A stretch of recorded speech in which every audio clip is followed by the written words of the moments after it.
Hi, good afternoon, everybody. Selamat tengah hari. Welcome to EGG's Level Up Play One webinar. Level Up KL, of course, is a premium event annually organized by MDEC. I am Richard Wee from the law firm of Richard Wee Chambers. I am very honored to be here today. Pleased to be part of this exciting and innovative forum and conference and convention. And this year, due to what's happening around the world, you and I are meeting up here instead of at a hall at a conference center. Now, today's webinar is pertaining to a topic to discuss about the impact of the COVID-19 on esports. We have here with us today three very experienced speakers. They are very comfortable with their areas, respective areas of practice.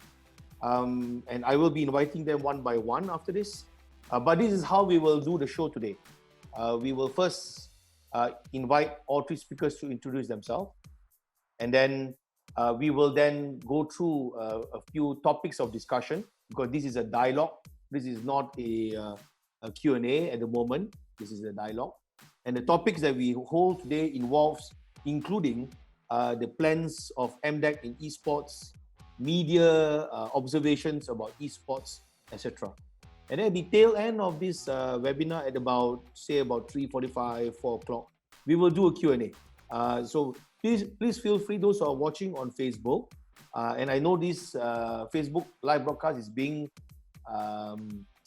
shared with other pages, so you feel free to go back to the EGG page, put your comments there for our three speakers to give their views. At this stage, I want to congratulate MDEC for continuing to organize this event.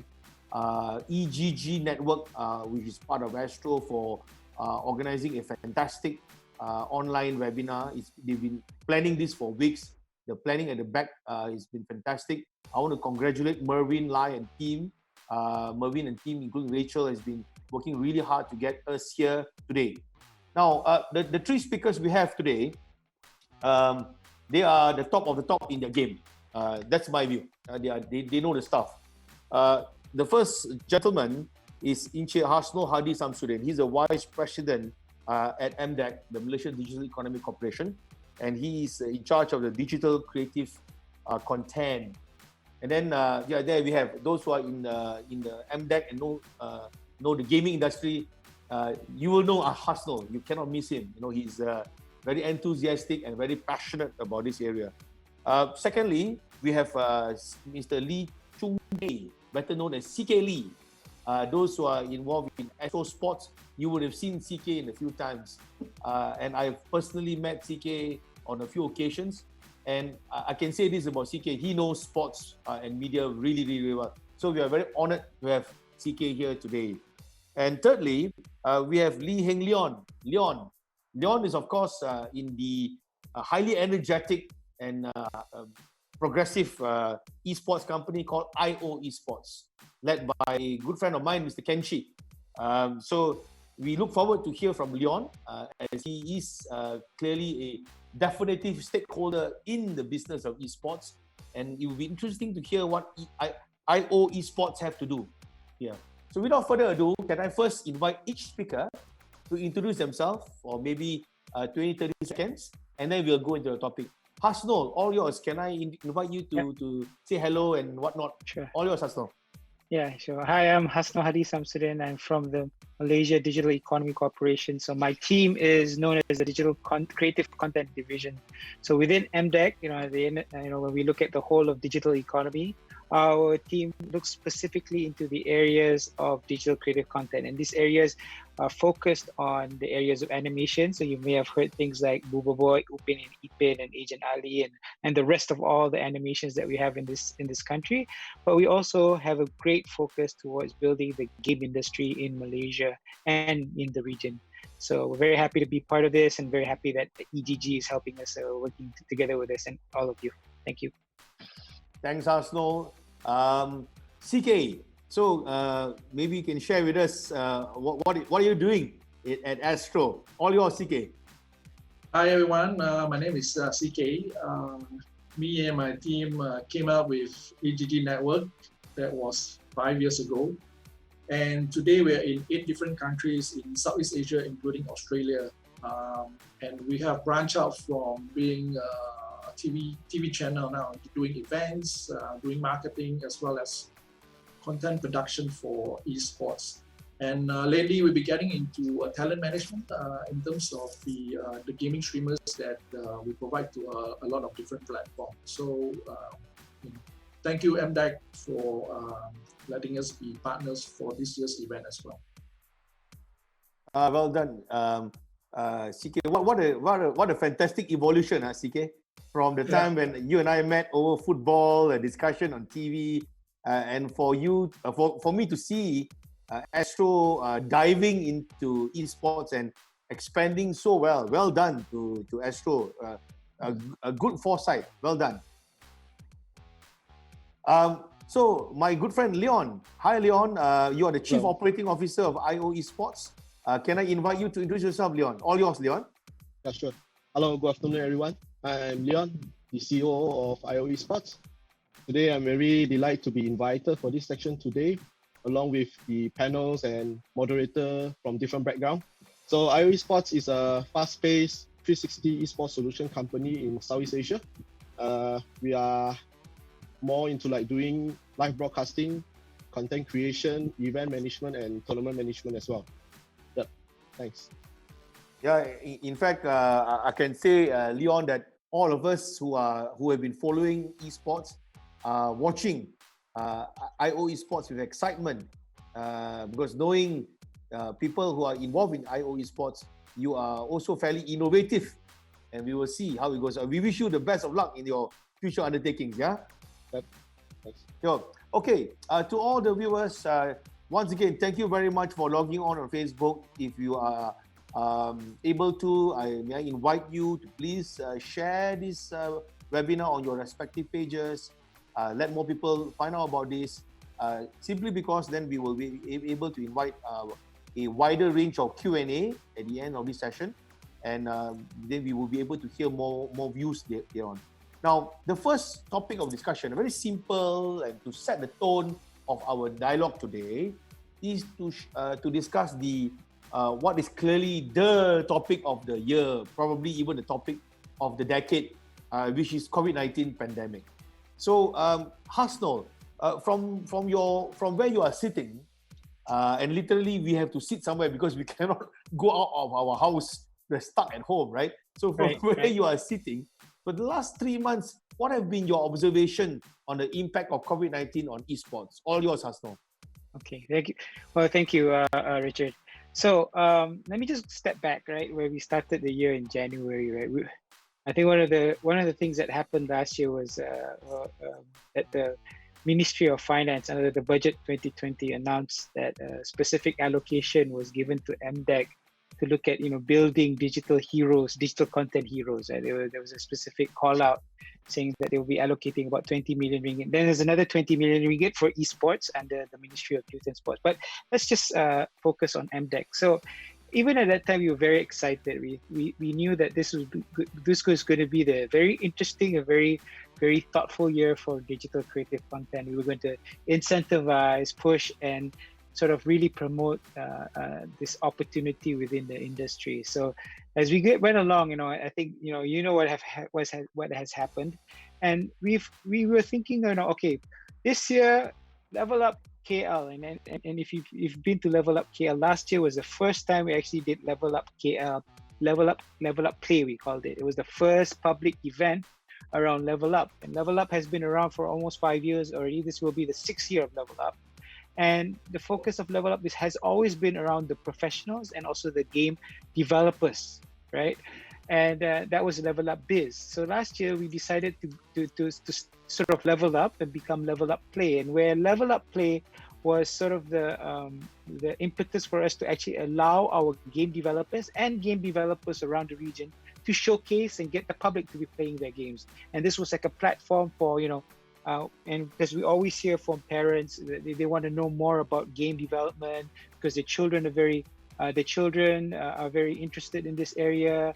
the opportunities where academics, the institution of higher learning could actually speak to their potential students. And there was always this really big thing around esports. Esports is becoming so huge in Malaysia that it actually gave a lot of awareness towards the game industry.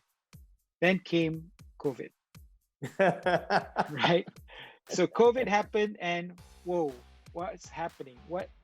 So everybody was, and I go back to also this part when MDEC, even MDEC itself, I think the 2 days before the government decided to go on MCO, we were like, okay, let's brace for this, let's get ready. So we were all in our senior management meetings. So all the CEO, CFO, COO, and all of us were in our boardroom, and we're like, okay, guys, I think we better start.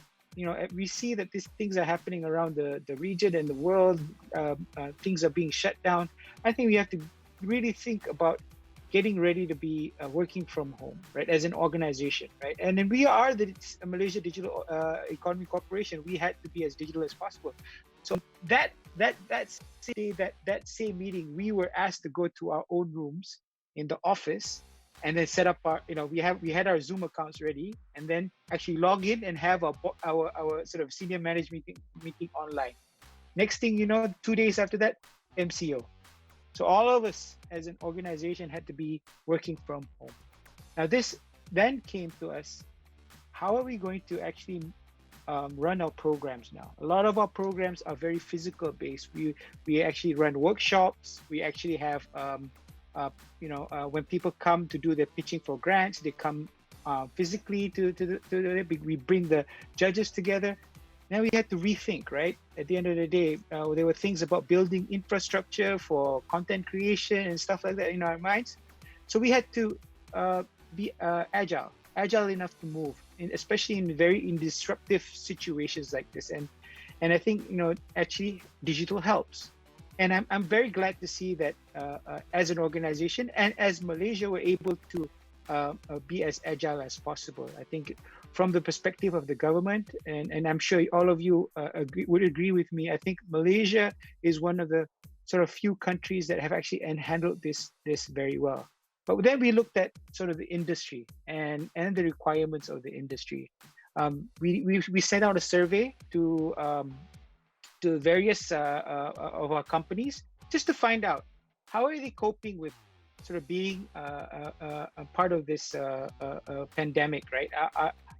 Is business really hit? And we found out it does, right? 70% of our companies came back and said, if we don't get out of this within the next 3 months, we're going to be, either bankrupt or really not be able to be part of the business anymore. So again, sort of that we had to rethink about the programs that we did, right? So then came this, right? LevelUp KL was essentially a platform to provide opportunities for our companies and sort of our partners. And this is why thank you everyone. Like, everybody came, like when we suggested this, like everybody just said, hey, how can I be part of this, right? And again, thankful to EGG to be our partners for this one, but we have so many other partners. And what was supposed to be just LevelUp space bar. So there's two parts of LevelUp for this week. There's LevelUp Play One, which we're all part of right now, and there's LevelUp Space Bar, which is actually the business side of gaming, right? So we started with just the idea of LevelUp Space Bar, the idea of just having a event or a conference to provide a business to business matching opportunity for our companies, right? Because one of things like Taiwan, the Taipei Game Show couldn't happen.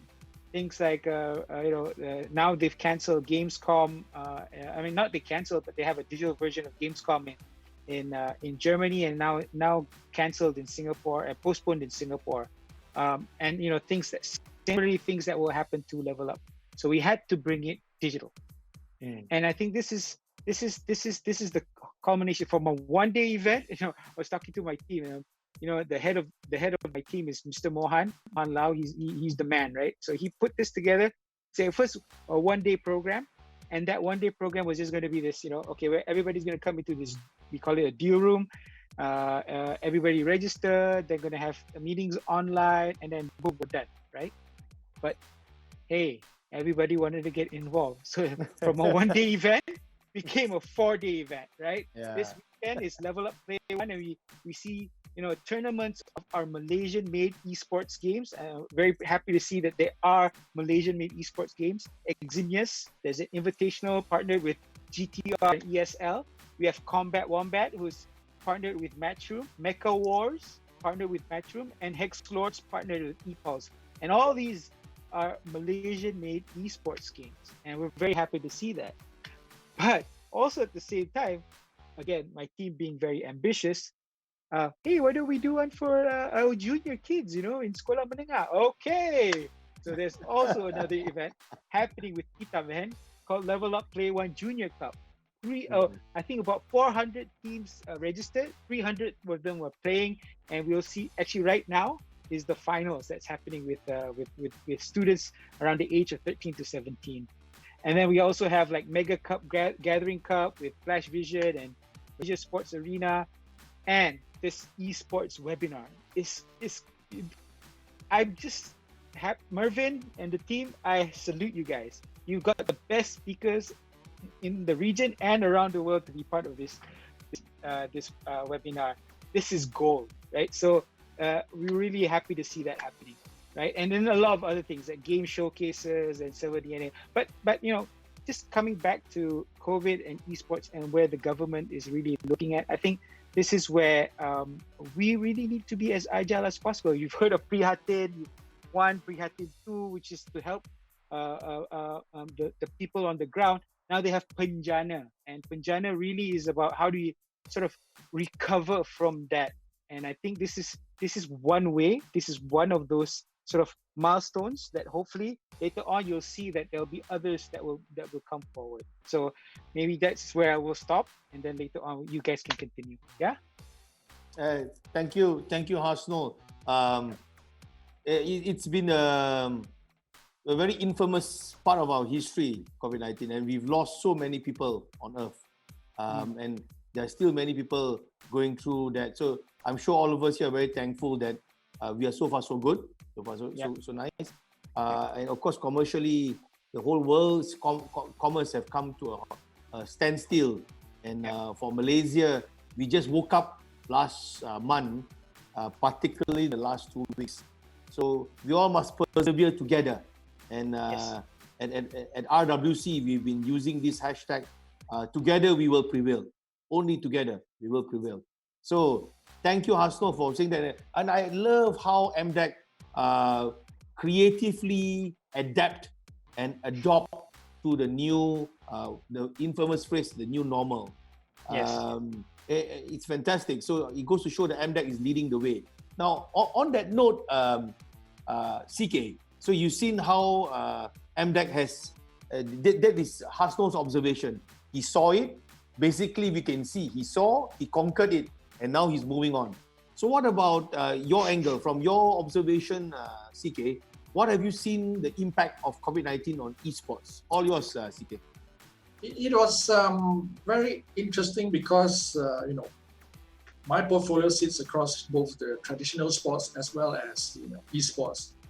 So while there's a pause for the traditional sports, like nothing is being played and all, then we have lack of content and all. Then more and more of these traditional sports federations and rights holders and federation association, they came out with their own esports versions of their own sports.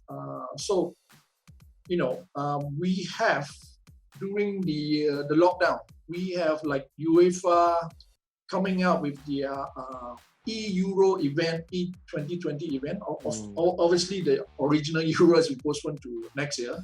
They have the E-Euro 2020 PS tournament. We have also like FIFA did their own charity event, which they managed to get $1 million in donation. And then the Premier League got on board too. They have the E-Premier League Invitational. And then you got F1 Esports Virtual Grand Prix as well as E-NASCAR. So it's, in a way, it's very interesting to see during the pause of traditional sports, you see that all these traditional sports rights holder embrace the e-version of their sports and put it out there because there's no sports around. And this, in turn, I think, made a very good introduction to these traditional sports fans on what actually esports is all about. So I think that during the COVID-19 lockdown at its peak, we see esports being introduced to a lot of traditional fans, and I think it's a very good thing that, you know, for esport, I know it's mainstream, but it's still not that mainstream like, for example, like real traditional sports and all that. But it is a very good introduction to the traditional sports fans, that, you know, to let them see what this esports about.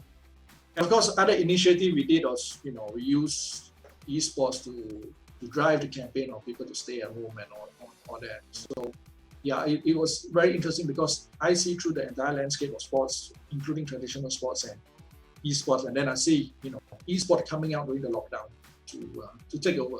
So hopefully it's here to stay. That's what I'm saying. Yep. Well done, Siki.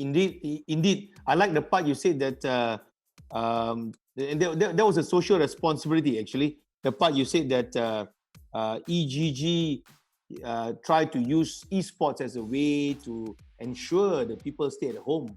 Yeah. And it worked. It worked. Many people stayed at home, you know. Yeah, stay at home and play games. Why not? Yeah. So it was very interesting to see all those traditional sports adapting and embracing esports as part of their new way of competition. And you know, CK, the way X Games is going, the way esports is going now reminds me of X Games. You know, when X Games came up about 20 years ago, there was a resistance to X Games 20 years ago. Of course, now some of the X Games has become part of the Olympics. And I recall those days, Astros 20 years ago started to show lots of X Games, and we were watching people on BMX, rock climbing, etc. And that was the new norm then, you know. But of course, for esports, the unexpected COVID-19 has, in a way, while it dampened the world spirit, but it increased and expanded the adventures of esports. Esports have really become very adventurous the last 3 months. So, thank you for the observation, CK. So, Leon, unlike Hasnul, who is in a way a regulator and a manager of the industry, and then CK, who is clearly leading a specific yet very powerful tool of communication in the stakeholders of esports. You, on the other hand, Leon, you are literally on the ground. IO Esports is the heartbeat of it. Without people like IO Esports, EGG and MDEC may not have any content to sell and to promote. So why don't you share with us your observations the last 3 months about the impact of COVID-19 on esports from your perspective? All yours, Leon. Okay, thank you. So for esports, which is reliance on live events, has been one of the first part of the industry to be affected. So most of the esports event has been cancelled or postponed, though some of them are taking place without audience. So the key goal for this would be the R&D part. With the current technology and also the high-speed internet, the directors, the producers, the broadcast engineers, the professional gamers are all able to work remotely and play remotely to recreate the excitement and quality of the live event. At the same time, esports able to continue due to its playing field is virtual and can be replicated online. Nothing can be truly replace the social richness of the live experience, even with the online events. However, I do feel like for esports, currently is growing in a prominent stage as a result of COVID-19. One of the best case study that I could see is the sports leagues around the world have turned into the sector to find new ways to engage with their fans. I think one of the great example would be the NASCAR managed to augment the cancelled events with its iRacing series with one event eventually attracted of 1.3 million peak viewers. This is a pretty huge number for a traditional kind of like a sports to turn into the virtual esports. It's kind of like a great number. So of course, esports revenue may have declined during this pandemic stage, but the value of the sector more broadly has rise as a result of low-cost marketing and have benefited from during the crisis. At the same time, I do observe that this pandemic may lead to the normalization of esports. Esports have been like popularized and legitimized in unpredictable way and profound way. We could see broadcasters, league owners, and professional players seeking to engage with their friends among younger demographic groups. With the prologue of the shutdown for traditional sports league, this may drive even more fans to esports on a regular basis, which globally about 10 million of new consumer for the industry can be seen through the stats shown online. One of the best case study, which is I observed, especially in Malaysia throughout the pandemic situation, whereby two of the most popular esports professional league for the country, which is Mobile Legends Professional League, MPL, and also PUBG Mobile Pro League as well. Both have increase of like a significant increase of viewership, about 100% compared to the usual viewership that they got. This would give a very good like insight to the industry and also the non-endemic brands that esports is something that they can look into while we are facing this pandemic situation. Probably it will be ongoing for until the end of the year with the social distance being applied, right?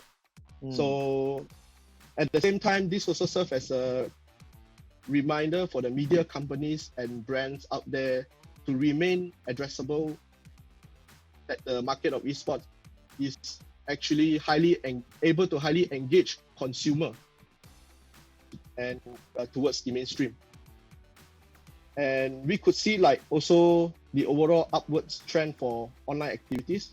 No one knows where the esports saturation point will be for participation and online consumption in personal activity, but the virus have devastated many other industries. Some elements of esports industry have not been harmed. So I would see there is still a potential growth for esports to currently maintain their advantage compared to the traditional sports due to this COVID-19 situation. Yeah, that's all from me. Hey, well said, Leon. I love how you have listed down what has happened.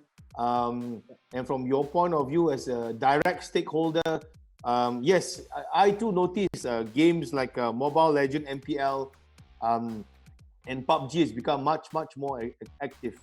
You know, prior to this webinar, my law firm, Richard W. Chambers, we were very fortunate to hold not one, but 3 webinars on the issues of commerce and esports.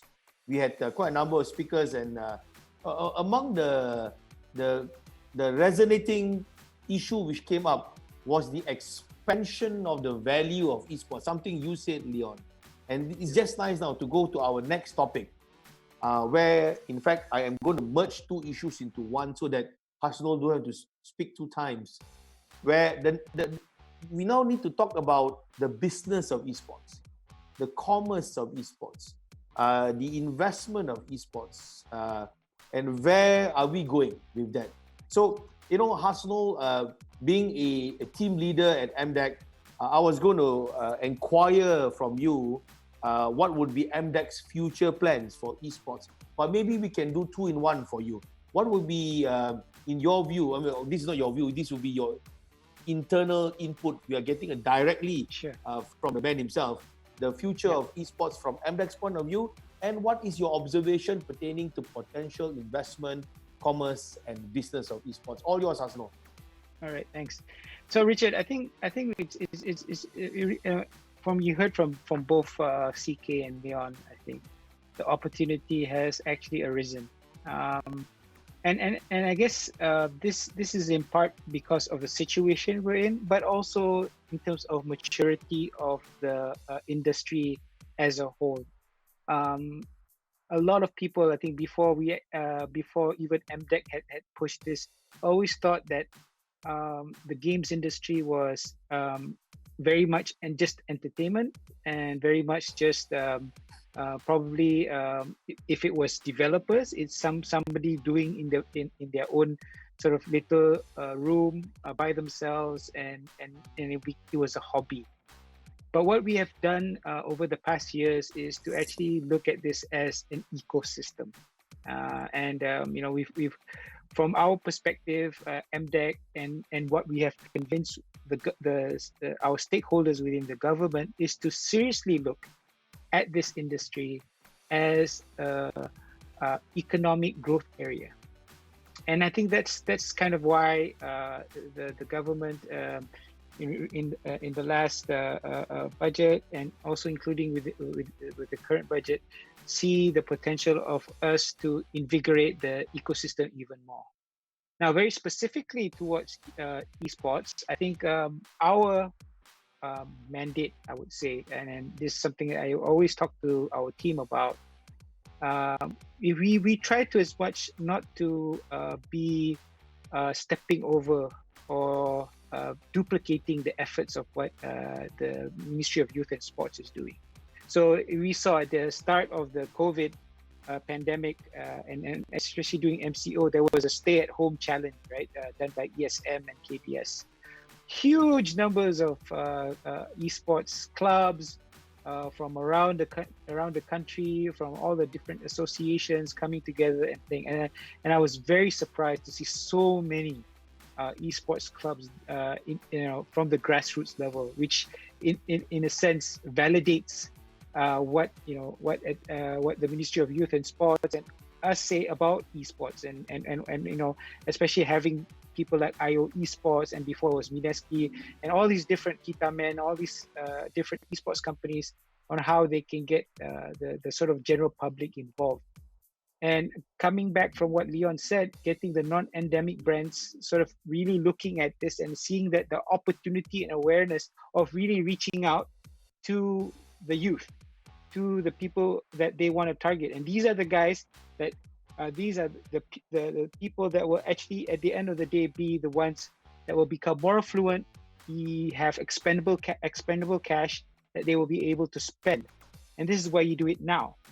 And because of this, I think you look at it as an ecosystem. You just don't look at just the I would say the game developers, the publishers, but also the streamers, the producers, the shoutcasters, and the players themselves. And then when you look at it as an ecosystem, then you see that it is an economic growth potential. And I think this is where we will come from. The difference between us and KBS will be that they will look at how to create new athletes in esports, while we will look at how do we actually fill in the gaps within the ecosystem. How do we actually incentivize maybe later? We haven't worked on that plan yet, and maybe we can hear from the esports community and how we can help to do this. Is how do we encourage more streamers to come on board? How do we encourage streamers to become more commercial, right? How do we provide sort of training modules or workshops that allow people to have better production values when they go online? So when they go online, at the end of the day, our streamers are probably going to be more professional than what's available. Can they become the next Ninja? How do we actually help that to happen?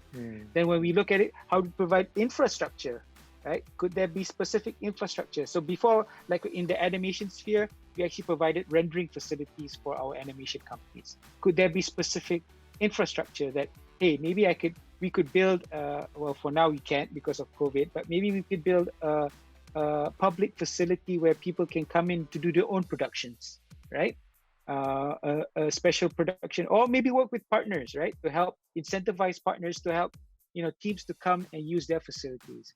So these are things that are top of our mind. And I think it's really important to see how that we can help investors look at it and see Malaysia as a potential hub. You know, we've been asked by certain teams that they want to do training, like, you know, I can't name those teams, but they want to come and do training in Malaysia for a longer period of time, and things that we have to think about is like, how do we get visas for them, right?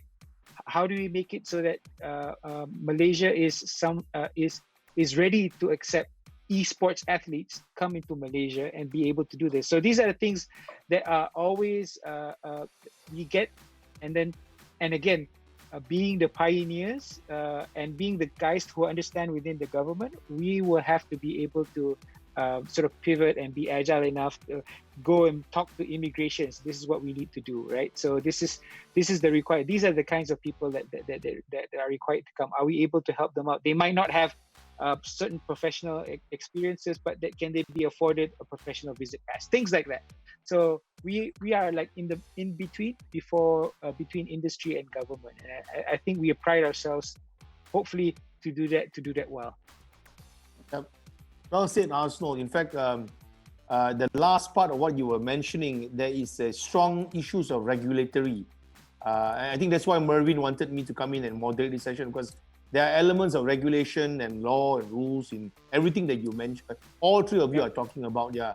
So I try to give, of course, my input to it. But yes, you're right. We have been approached about professional teams coming to Malaysia to train, and we have immigration issues. So I would have, I think the ideal legal way is to come up with a dedicated SOP for this. And I think if we can attract more, especially wealthy esports team to come here, then they are investing into Malaysia, and it will also improve our ecosystem, esports ecosystem.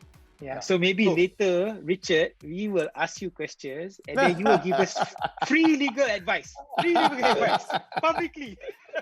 Yeah, it's a pleasure to share whatever information that I have. You know, hopefully all of us can help the industry together. Yeah.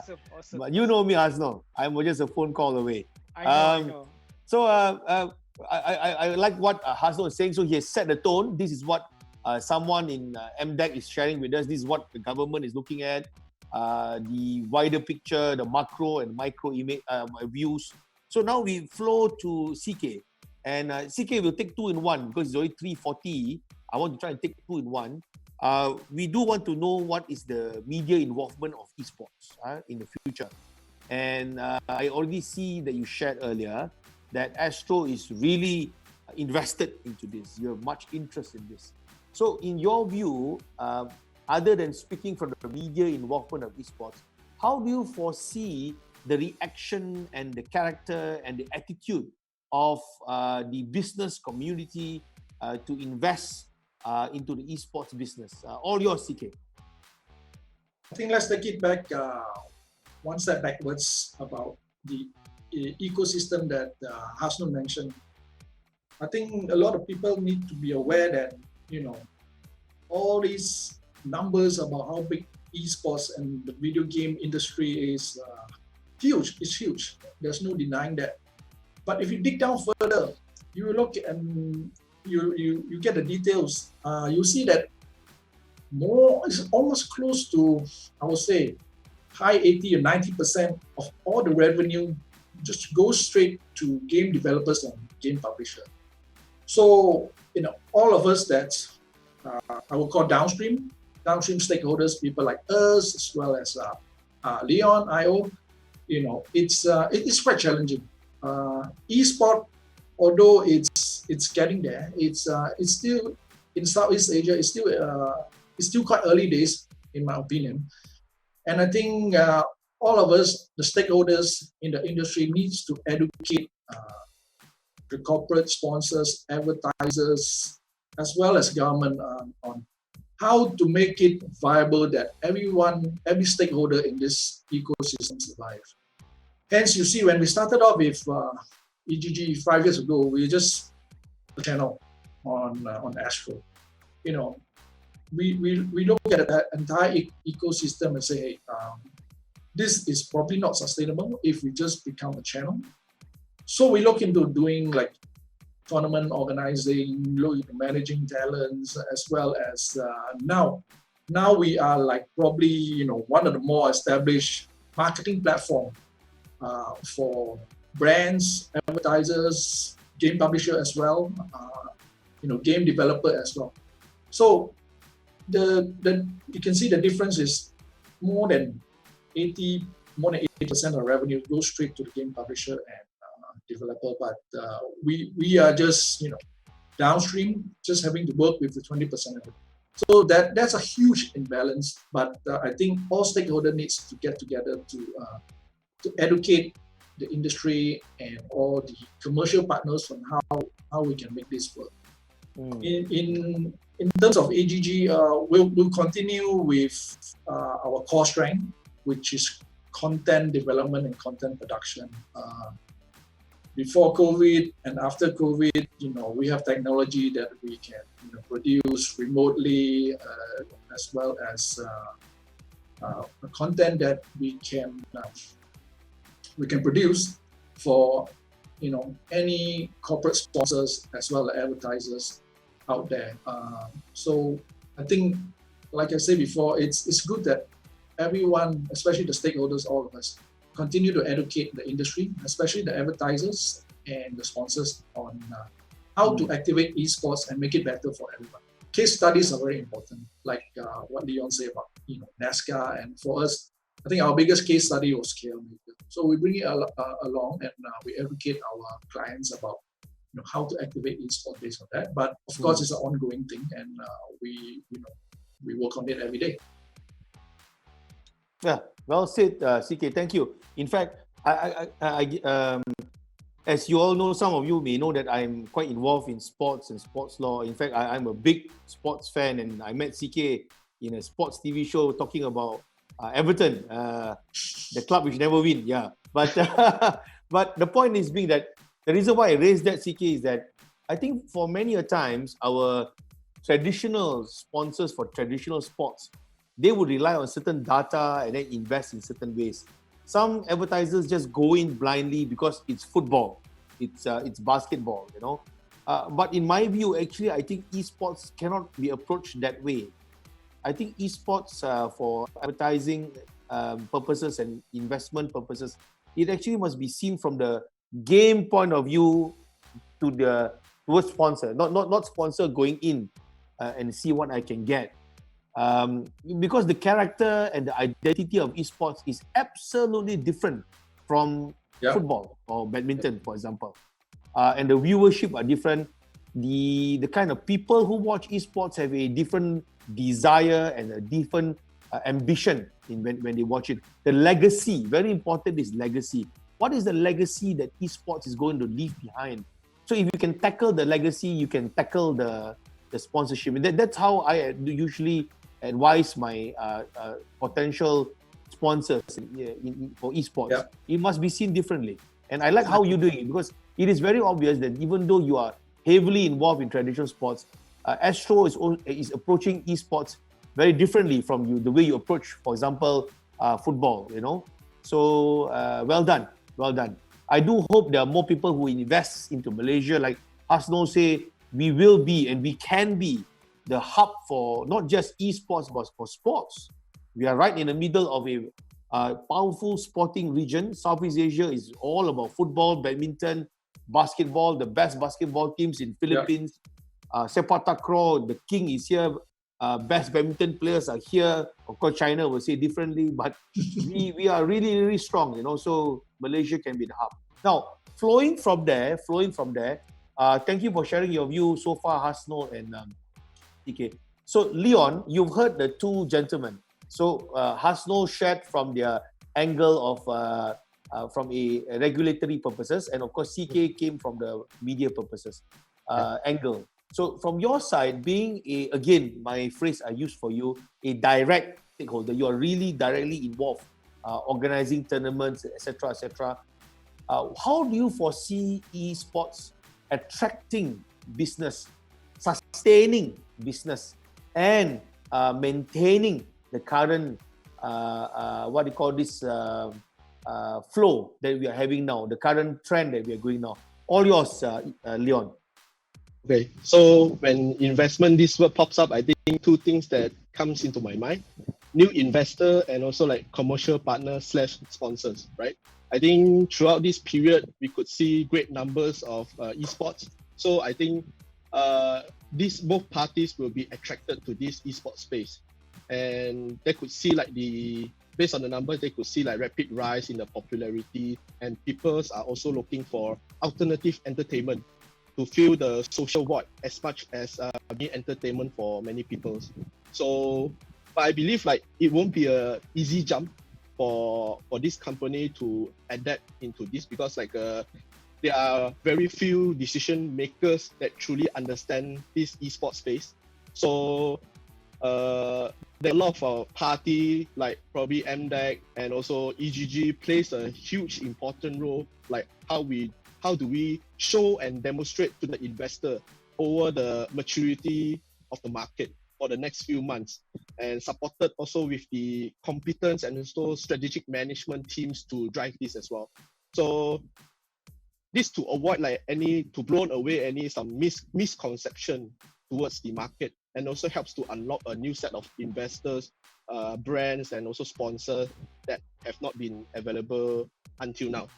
So it's too early to say that like this could be a defining move for esports, but it's also unclear to an extent that how much interest will stick when live event can take place again, right?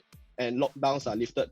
But organizations, medias, and also like the MDEC as well also need to work strategically over the coming weeks and months to create a solid foundation from where they believe they will be well positioned to react the reward. This so far from my side.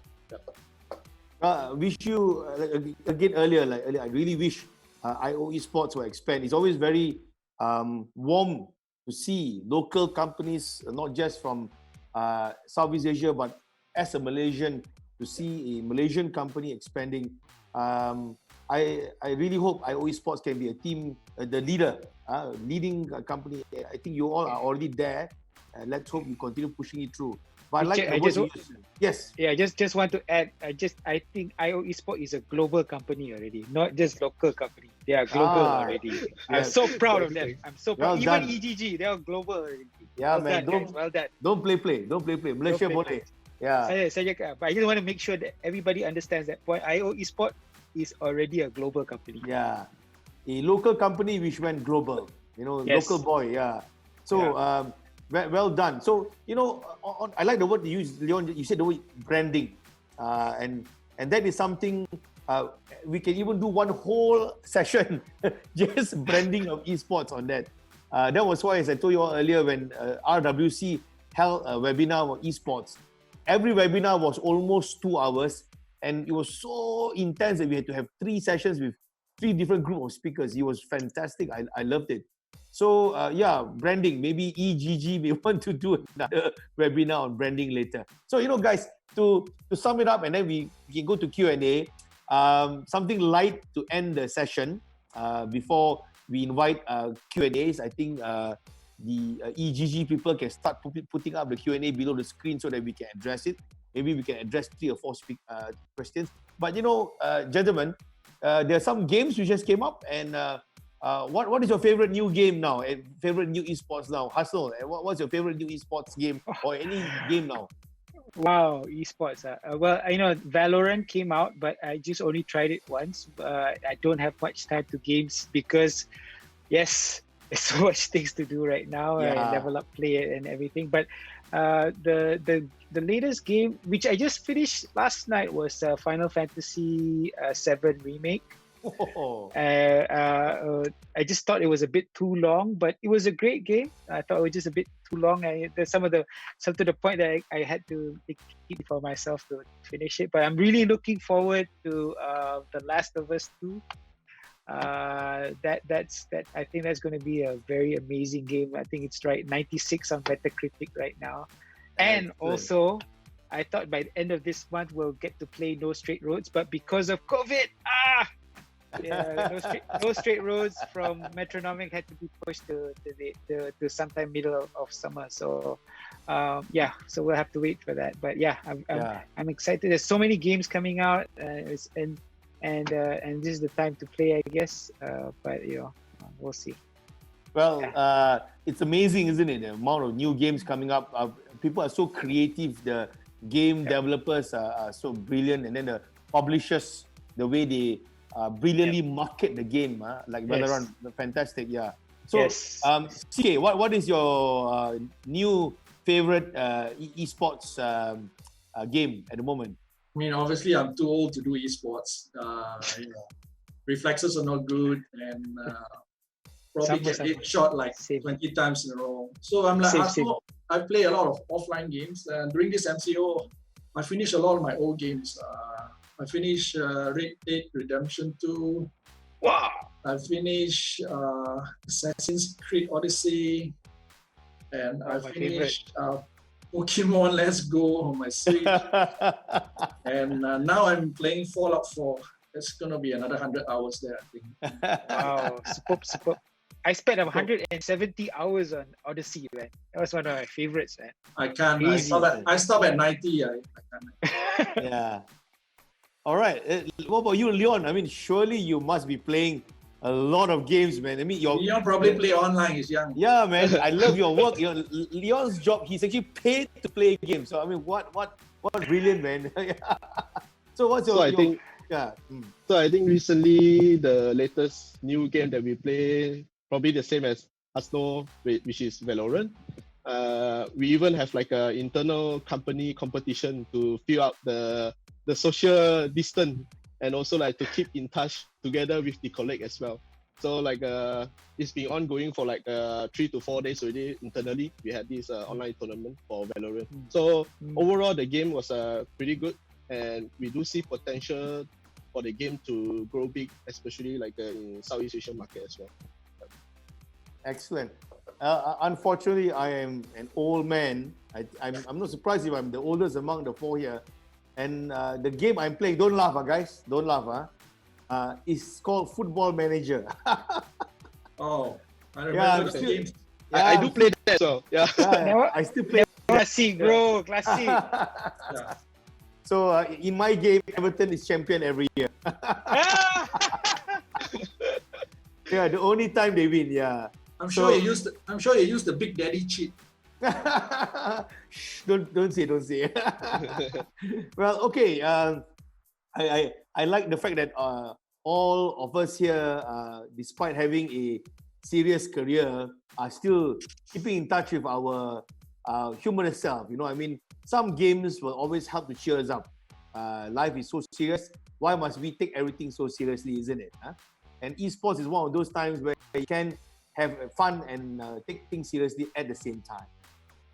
With that in mind, can I invite some questions? I understand that EGG will post questions below the screen, and then we can take it. So we have a question here from, I hope I pronounce your name correctly. My apologies if I don't pronounce it correctly. I see it as Mustachio AJ. Question for each Hasnul. How does MDEC plan to create more talents and aid new and upcoming creators who for the moment are only backed by passion but lack the knowledge and funding? Wow, this is a tough one. I repeat the question, Hasnul. How does MDEC plan to create more talents and aid new and upcoming creators who for the moment are only backed by passion but lack the knowledge and funding? All yours, Hasnul. Richard, is a very good question, and I don't think it's very tough. The only tough part is actually execution. So there are two parts of this question, right? One is knowledge, and the other is funding. And I think it's a really good question, and something that MDEC does not know that 100% the answers. Nobody knows the 100% the answers. The answer would probably lie with either CK or Leon, who probably know this space very well. But I can tell you one: whenever we want to work on knowledge, and the similar parallel to us in terms of games and animation is that we work with partners. So one of the things that we usually do is actually set up workshops with our partners who know well, on how to engage the people who have the passion. Yeah, and just to remind you, right? I think it's really important to understand that also there's space for everyone. So a space for right now we're all speaking English. Paling kita nak tengok ada juga yang menjadi senior dalam bahasa Melayu. Then it reaches different market, bahasa Indonesia. So all these will reach different markets, and it will also be important for us to actually develop the talents within the different speaking languages. Yeah, and I guess that in itself, a thing that we've always used to is one is to have these kinds of webinars to actually get people to be interested and start talking about it. After this, I think I'll have to work with my team and then work with CK and Leon and all our different partners to actually look at how can we develop workshop to actually teach people and actually get them to understand these are the things, these are the first top 3 things that they will need to do. Then after that, into more detail on how to engage their customers, their viewers in terms of creating. Now then the second part is about funding. And I think resources are resources, although they're limited, they're always there. And it's something that already we are thinking at the back of our mind. How do we resource this? And I guess it's not like providing just specifically just grants, right? It could be just providing infrastructure, providing mentorship, these sort of things that will actually help it grow even further. I know that EGG actively looks out and actually, again, one of the things that CK mentioned just now was that they're actually now going to be looking at talent management. But even then, when they go for talent management, there has to be a funnel to become those talents. Could MDEC work with EGG, could work with IO Esports, Kitaman for that matter, to develop these talents together. And I hope that this is a collaboration, like Leon said. This has to be a conversation between all the stakeholders to make it happen. And MDEC does not have 100% of the answers, but we'll work with partners to actually do this. So that will be my answer to this question. Yeah, well said, Hasnul. As I said very much earlier in the show, you know your stuff. So no, I don't know my stuff. I work with partners who know my stuff. Know their stuff. Yourself, like CK, like Leon. We are I would say the glue that helps things happen. Yeah, thank you. But I like your answer actually. I think, and in fact, while we cannot communicate directly with AJ, I believe you have actually answered the question. So just I think my team is going to start up a Discord for LevelUp KL. So I hope that people can join that LevelUp Discord KL, and then maybe we can make a section just specifically for like esports streamers, and we can put our questions in there, put our partners in there, and then we can come up with plans in there. So Mohan, Equi, think about. I know that you guys are thinking about it. Already have it. I think we need to put it on Facebook and get people to come on board. Yeah. Hasnul, I know your team. They are very creative people, and I'm not saying that what I'm going to say next, they haven't thought about it. But if they haven't thought about it, an idea would be to form like a mentor-mentee relationship. That would be one, sandbox concept, like the way they are doing in most of the startups and fintechs, etc., etc. But I said, I'm quite certain your team already dah terfikir, dah memang plan dah. So I'm quite sure they'll do it. Can we have We're more than happy to hear advice from you, Richard. So let us whatever you can come. Yeah. Okay. Can I invite the next question, please? Can I invite EGG to put the next question for us? Okay. The next question is for all of us, all the speakers, from Samhitra Mira. Again, I apologize if I pronounce your name inaccurately. Does the boost in esports represent an enduring change? We did ask about this. Or a temporary respite while real-world sport activities are suspended? I'm going to invite CK to try this first. So basically, CK, the question is this it? Or is this just a temporary explosion and we will revert to what it was prior to the pandemic? CK and then Leon, before Hasnul have a last say. All yours, CK? I don't call it like a temporary respite or even a hype. I see Samita asking whether will esports hype survive past COVID-19, which is similar to what the original question is. It's an opportunity right now because there's no live sports. You see esports being introduced to new fans, to new traditional sports fans, to new casual fans. Traditional media for the last 3 months started to pick up on esports because there's nothing to report. So it's an opportunity to introduce esports to a new set of fans. So I think that is a super great opportunity that this came along. And then now esport is going to be further popularized. That's my thought on that question. Okay, good point. I think you're right. I also don't think it's just a burst. Of course, we mustn't confuse between a burst and a excitement. Something which is new, we get excited, then it dies down. It's always been there. Yeah, but here it's always been there. It's always been there. Now that he has, branched off to more mainstream media. Yeah. And more mainstream traditional sports fans. So, it's very good for the esport industry. Yeah. Okay, so I like your answer. Thank you, CK. Maybe Leon, you want to give a try to this? It says that whether the esports is it an enduring change or a temporary respite? All yours, Leon. Okay, so I think I have the same, thoughts and opinion with CK as well. So, on my end, I feel like throughout this period, viewers and also audience will develop a significant new habit of watching a whole new entertainment at home. So most probably I would see the trend will be for example, taking F1, Formula 1 as an example. So during the weekdays period, which the traditional F1 Grand Prix is ongoing, so people will start to watch the actual racing Formula 1. But during the weekend, if there is no actual real racing being evolved, then some substitute entertainment, like for example, e-racing, would be able to fill up the gap time or even the social engagement to gain more new generation of fans. Especially I do see for Formula 1 group, they do treat esports right now as one of the their new growth engine in order to help to retain the existing viewers of Formula 1 and also bring in new ever elusive younger demographic. So I think COVID-19 has provided the perfect test platform for everyone in the industry. Cool. Yeah. I think your observation is quite universal, yeah, among the people involved in esports. We all don't think it's temporary. We all think it's going to be a sustaining one. Hasnul, you want to wrap it up here before can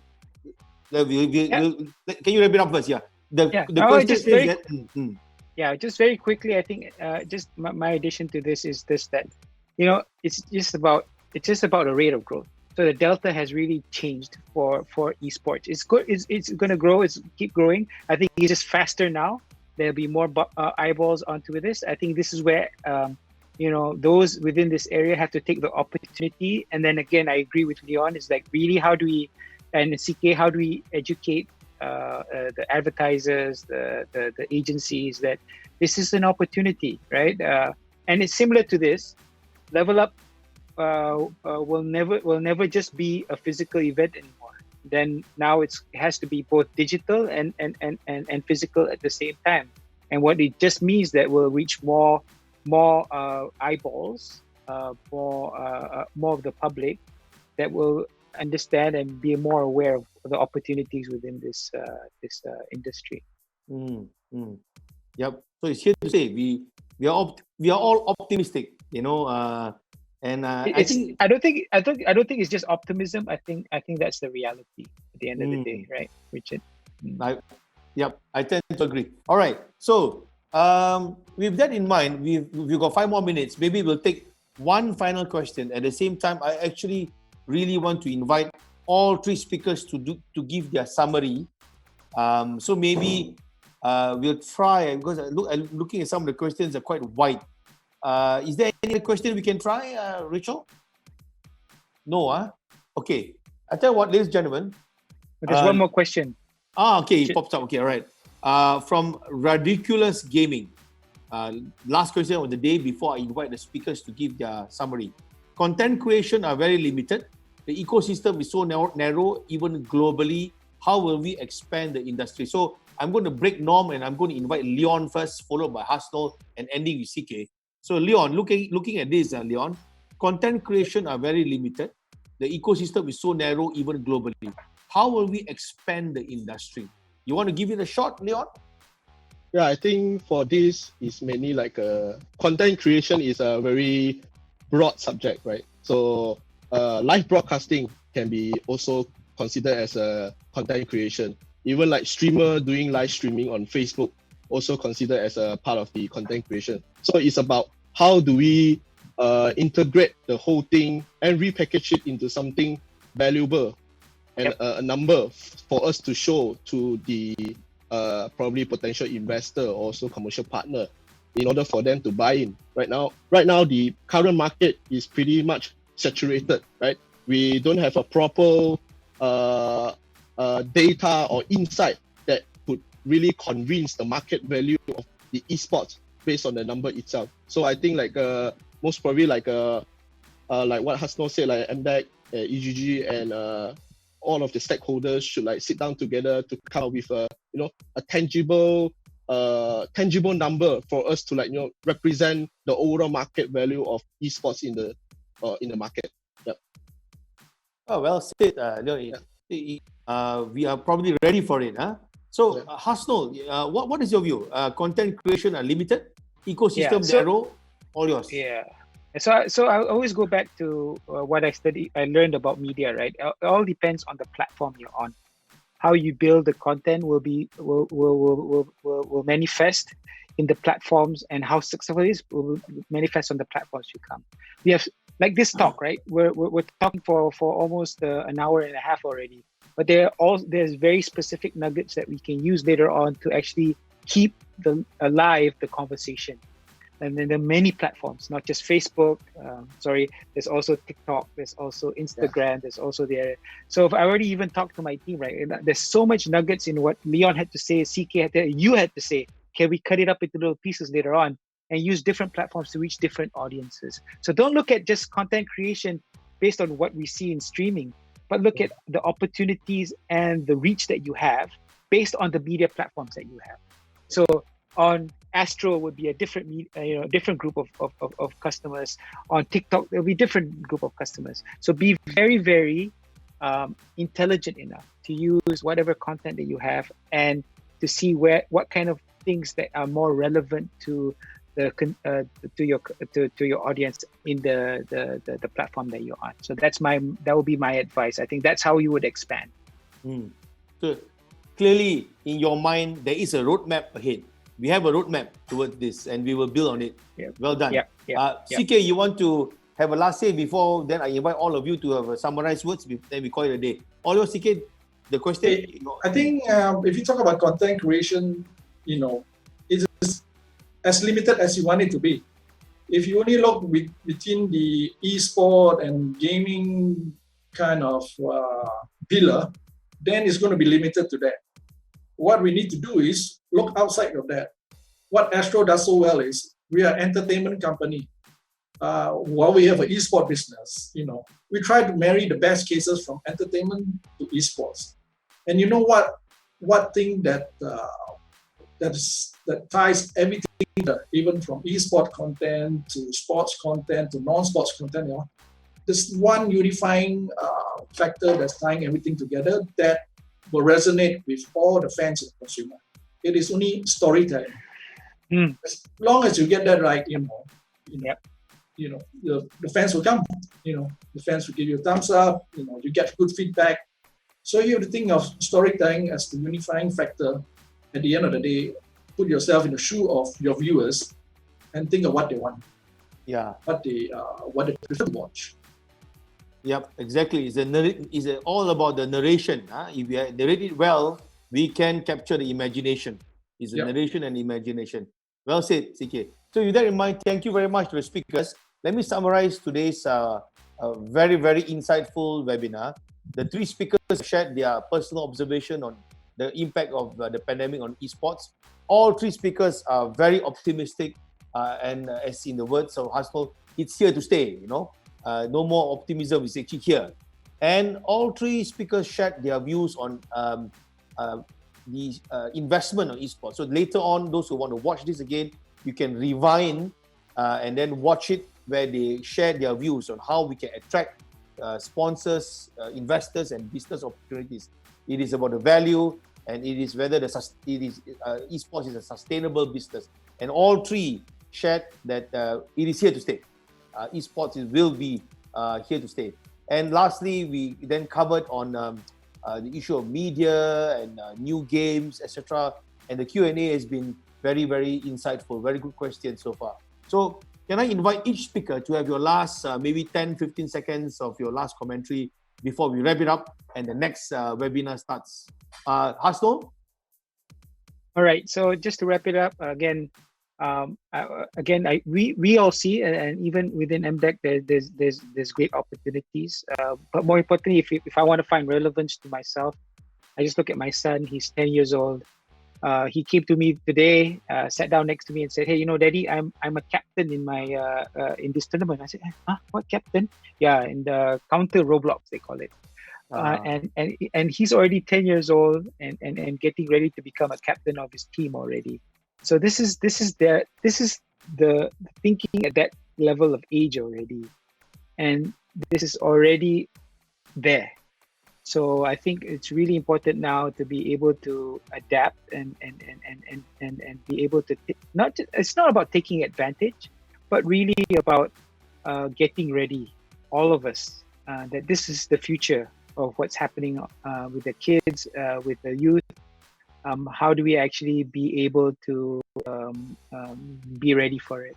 So I think this is where all of us as stakeholders have to ready and be able to adapt and listen more and be able to move forward with good plans.